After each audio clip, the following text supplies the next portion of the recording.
Hey everybody, it is Tasha Renee, and I would like to welcome you back to my 30 Days of Juneteenth series.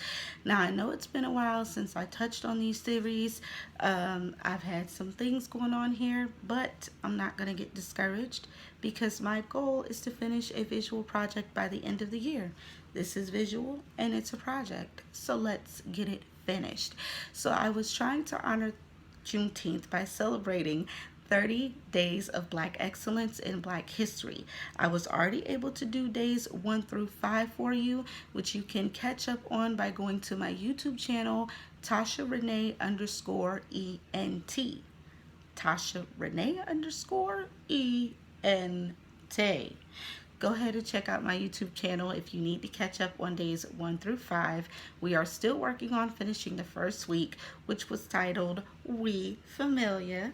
And the whole point of this week was just to take, names that we are familiar with and find out some interesting facts that you may or may not know about each person.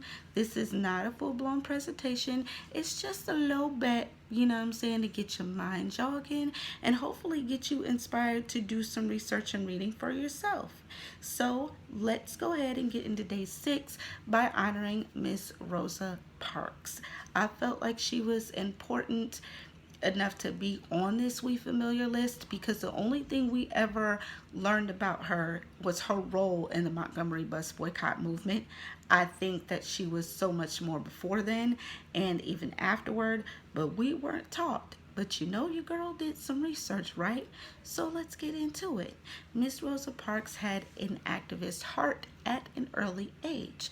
See, there was this case, I think around 1931, that involved the Scottsboro Boys. This was an infamous case at the time. It involved 9 African American boys from the ages of 13 to 19 that were accused of raping 2 white women on a train.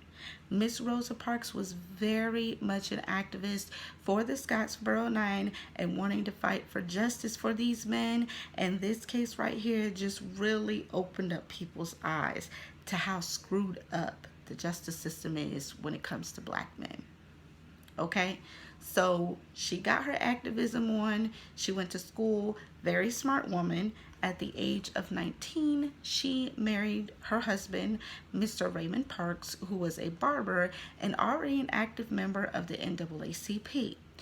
And he definitely encouraged Miss Rosa to continue her studies and to just, pretty much learn as much as she can, and she did.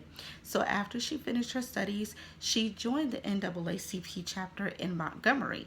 When she joined at the time, she only became the second woman in Montgomery to join the chapter. Yeah. And I believe she was a youth leader and she was also a secretary, and she used her time there to fight for, equality for Black people. She was major on voters' rights, and, she just kept going on. Now, fun fact. So you guys know when she got arrested in 1955, the same bus driver that called the cops on her in 1955, she actually got into it with him 12 years earlier. If research is correct, 12 years earlier would make it 1943. So the very same year she joined the NAACP, she got into it with this same bus driver. His name was Blake. So what happened in 1943 was she gets on his bus, she pays the fare, and she just decides, I'm going to sit where I want to. Which would make sense. If you pay the fare, you get to sit where you want, right? Not in this time. That is very much wrong because segregation was alive and well. Mr. Blake didn't like that, and they had a disagreement, and instead of Miss Rosa giving in, she just walked off the bus. So fast forward 12 years later to 1955, December 1st, 1955 to be exact, she finished her work and she went back on to Mr. Blake's bus again, paid the fare, and she sat down, y'all. But this time she sat where she was supposed to. She sat in the first row of the Blacks Only section. So how did she get arrested? By sitting somewhere she was supposed to be sitting? Well, research states that on this day, the Whites Only section filled up really fast, right? So it got to the point where the bus driver, Mr. Blake, came to the blacks only section in the front row where Miss Rosa was sitting and asked all of the blacks in the front row to get up so these white people would have more room to sit down. The other few people in the front row complied. Miss Rosa did not.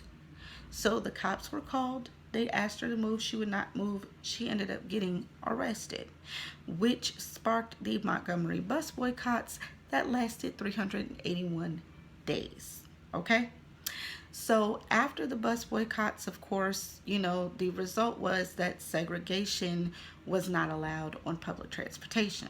You would think that this would be a celebration for the ages. It would be happily ever after, but it was not. Unfortunately, that victory cost Rosa Parks and her husband, Mr. Raymond Parks, their jobs. They were not able to find work in Montgomery, so they had to move up north to Detroit where, she had family.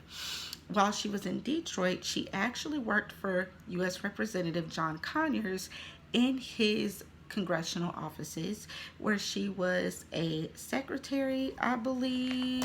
Hold on. She was a secretary, yes, and a receptionist, and she actually held that position till 1988 when she retired. But it was not over. Miss Rosa Parks went on to write 4 books. She became an author. She joined up with her longtime friend, Miss Elaine Easton Steele, and they founded 2 foundations, or organizations, I should say. One was Pathways to Freedom, and the other one was the Rosa and Raymond Parks Institute of Self-Development. Both of these institutions or organizations were used to teach the youth and blacks alike about their rights and their history. Now, she also went on to continue, contributing to other civil rights events that were happening wherever she could. And in 1999, she received the Congressional Gold Medal, which is the highest medal that you can receive as a civilian. Not everybody receives that, right?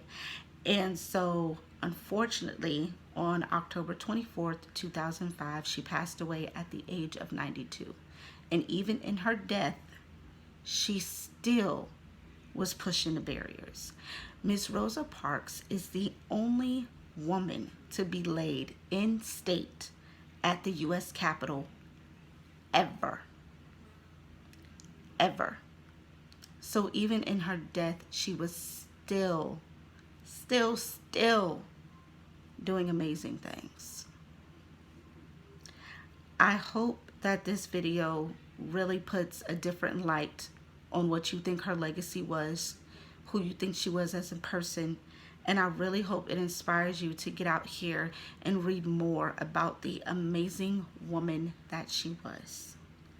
If you are watching, I'd like to thank you so much for watching, and I will see you guys again on Wednesday, where we are going to be doing day 7. Be safe, be careful, look out for each other, love each other, and if you need a self-care day, take it. Until Wednesday, peace.